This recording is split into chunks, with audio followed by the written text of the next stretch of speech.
আল্লাহ বললেন ওয়া আওহা রাব্বুকা ইলান নাহল, আমি মৌমাছির কাছে মেসেজ দিলাম, সিক্রেট মেসেজ, আনিত্তাখিদি মিনাল জিবালি বুয়ুতা, তোমরা পাহাড়ের মধ্যে তোমাদের বাড়ি বানাও, মৌচাক বানাও, অমিনাশ শাজার, গাছের মগ ডালে, বড় বড় ডালে তোমরা বাসা বানাও, ওয়ামিম্মা ইয়ারিশুন, উঁচু উঁচু জায়গায় মৌচাক বানাও, যাতে করে গ্রামের ছোট্ট ছেলেরা ঢিল মারতে না পারে। কোন সুবহানাল্লাহ। মৌমাছির আল্লাহ শিখাই দিছে, নিচু জায়গায় কোনোদিন মৌমাছির বাসা দেখবেন, নিচু জায়গায় সহজে নাগাল পাওয়া যায়, ধরা যায়, কথা কয়, ডাল বেয়ে মগ ডালে ওঠা লাগে মধু খাইতে চাইলে। চিল্লায় বলেন ঠিক কিনা?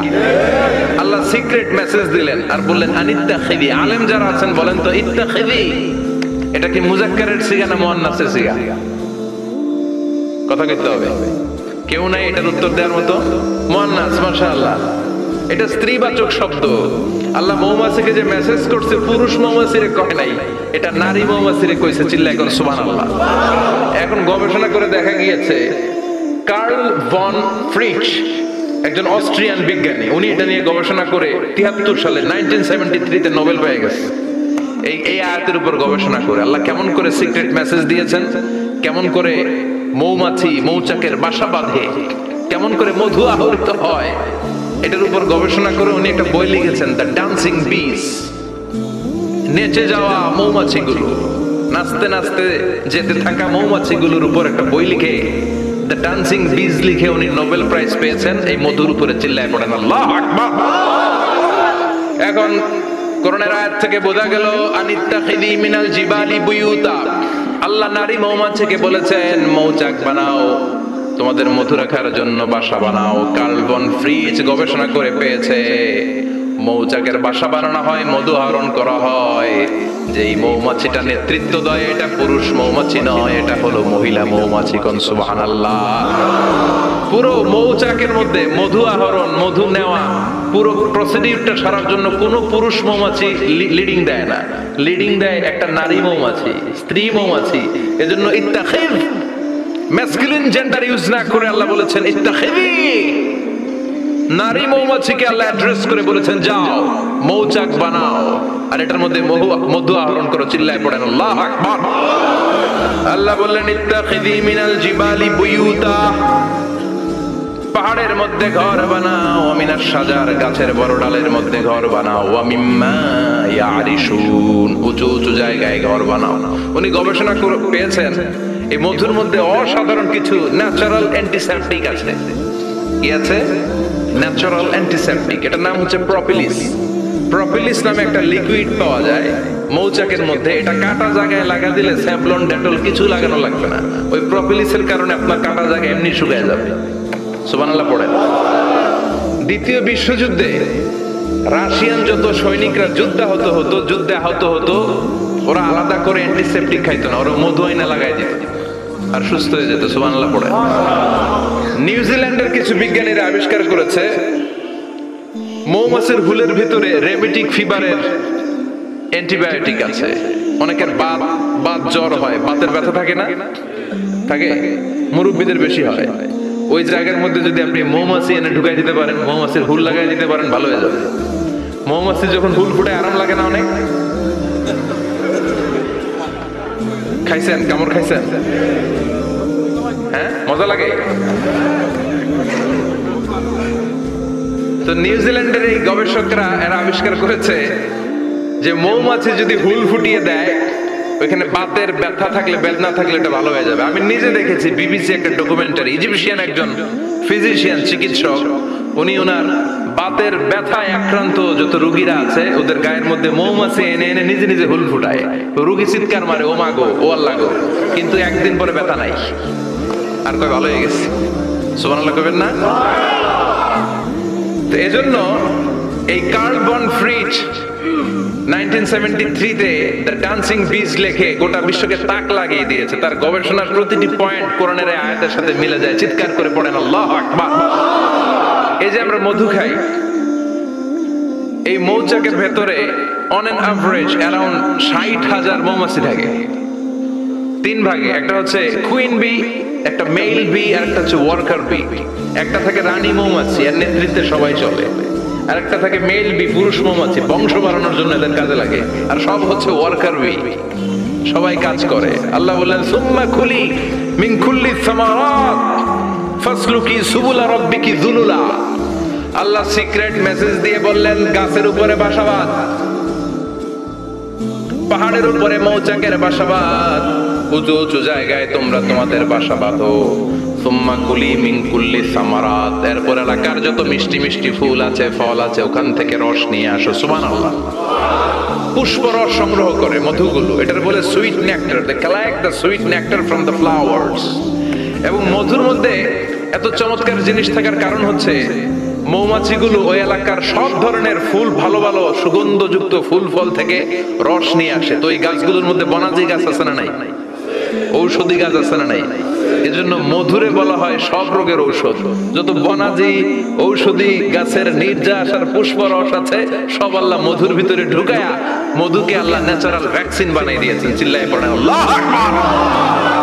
আল্লাহ বললেন সুম্মা কুলি মিন কুল্লি সামারাত, সব ফল আর ফুল থেকে নেকটার পুষ্পরস নিয়ে আসো।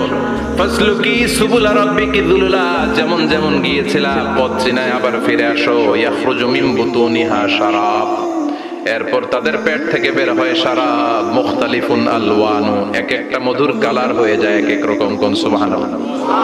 সরষে ফুলের মধু একটু সাদা সাদা হয় না? আমি হচ্ছি মধু খাওয়ার পোক।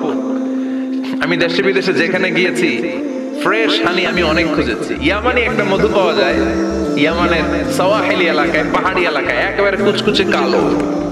আবার অনেক মধু আছে কিছুটা খয়েরি এবং হলুদ বর্ণের। কিন্তু সরষে ফুলের যে মধুটা, এটা অনেকটা সাদা। এই পুষ্পরস নিয়ে মৌমাছিগুলো মৌচাকের মধ্যে ঢেলে দেয় না, এগুলো খেয়ে ফেলে। প্রত্যেকটা মৌমাছির পেটের ভেতরে আল্লাহ দুইটা করে স্টোমাক দিয়েছে, পাকস্থলী। সুবহানাল্লাহ পড়ে। এটাই Karl von Frisch the dancing bees বইয়ের মধ্যে লিখেছে গবেষণায়, যে দুইটা পাকস্থলী। একটা পাকস্থলী দিয়ে মৌমাছি খায়, নিজে খেয়ে বাঁচে। আর একটা পাকস্থলী দিয়ে এই ফ্লাওয়ার নেক্টার, পুষ্প রস সংগ্রহ করে ওই পাকস্থলীতে রাখে। ওই পাকস্থলীর ভেতরে আল্লাহ একটা ন্যাচারাল এনজাইম দিয়েছেন। ওই এনজাইমের সাথে ওই পুষ্প রসটা মিক্সড হয়। তারপরে আরেকটা টিউব আছে, ওই টিউব দিয়ে মৌমাছি যে সেই বাসার মধ্যে মৌমাছি যে সেখানে সাপ্লাই করে দিয়ে আসে, মধু ঢুকিয়ে দিয়ে আসে। চিল্লায় পড়েন সুবহানাল্লাহ। তার মানে বিষয়টা এমন না ফুলের রস নিয়ে মৌচাকে দিয়ে আসলো, ফুলের রস সে নেয়, তার স্পেশাল একটা স্টোমাকের মধ্যে ঢুকায়, সেখানে এনজাইম দিয়ে, পাচক রস দিয়ে আল্লাহ এটাকে সমৃদ্ধ করে দেয়। তারপর আলাদা একটা নল দিয়ে, টিউব দিয়ে মৌচাকের ভেতরে ঢুকিয়ে দেয়। কোন সুবহানাল্লাহ। কি অসাধারণ পদ্ধতিতে আল্লাহ মধু বানালেন। আর কি সুন্দর মধু হাতের মধ্যে লয়া জিহ্বা দিয়া চাটে আর গান গায়, মধু হই হই বিষা বাইলা। আছে না নাই? আল্লাহ শুকরিয়া নাই? মধু খায় আর গান গায়, মধু হই হই বিষা বাইলা, অনহারনে ভালোবাসার দাম নদিলা। আছে না নাই? টাকাই এই মধু খেয়ে শুকরিয়া করতে হবে কার? বসো, চিৎকার করে বলেন শুকরিয়া করতে হবে কার? আল্লাহ বললেন ইয়াখরুজু মিন বুতুনিহা, এটা মধু সরাসরি চলে আসে না, ওর পেট থেকে বের হয়। মুখতালিফুন আলওয়ানুহু, বিভিন্ন রঙের মধু আছে না নাই? ব্ল্যাক কালারের মধু হয়, হোয়াইট হানি হয়, অর্গানিক হানি হয়, ক্রিমড হানি হয়। কত ধরনের মধু যে আল্লাহ পৃথিবীতে রেখেছে তার ইয়ত্তা নাই। এরপর আল্লাহ বললেন ফিহি শিফাউন লিন্নাস, মধুর ভিতরে শিফা দিয়েছে কে? এজন্য বিশ্বনবীর খাদ্য তালিকার মধ্যে মধু আছে না নাই? বিশ্বনবী সুগন্ধযুক্ত ওয়ালা মধু খেতেন, দুর্গন্ধযুক্ত ওয়ালা কোনো মধু মুখে নিতেন না। সুবহানাল্লাহ। বিশ্বনবীর জামানায় মাগাফির নামে একটা মধু ছিল, দুর্গন্ধযুক্ত। এটা কখনো বিশ্বনবী মুখে নিতে চাইতেন না। সুগন্ধযুক্ত মধু সবসময় বিশ্বনবী খেতেন। বিশ্বনবীর স্ত্রীরা এই সুগন্ধিযুক্ত মধু বোতলের মধ্যে প্রিজার্ভ করে রাখতেন বিশ্বনবীকে দেওয়ার জন্য। কোরআনে দুইটা জিনিসের ক্ষেত্রে আল্লাহ শিফা যোগ করেছেন, যে দুইটা জিনিসের সাথে সম্পৃক্ত হলে শিফা। এক হচ্ছে কোরআন পড়লে শিফা, ওয়ানুনাজ্জিলু মিনাল কোরআনি মা হুয়া শিফা। আবার কোরআনে এই আয়াতের ক্ষেত্রে বলা হয়েছে শিফা ফিহি শিফাউন লিন্নাস। এজন্য সাইয়েদনা ইবনে মাসউদ এই উম্মাহকে উদ্দেশ্য করে বলেছেন আলাইকুম বিশিফাইন, তোমাদের উচিত দুইটা জিনিস থেকে শিফা নেওয়া। এক হলো কোরআন, দুই হলো আসাল মানে মধু। কোন সুবহানাল্লাহ। কোরআন তেলাওয়াত করলে অসুস্থরে সুস্থ করে দেয় কে? সূরা ফাতিহা তেলাওয়াত করলে অসুস্থকে সুস্থ বানিয়ে দেয় কে? আবার মধু খেলে সুস্থ বানিয়ে দেয় কে? মধু খেয়ে প্রশংসা করবেন কার?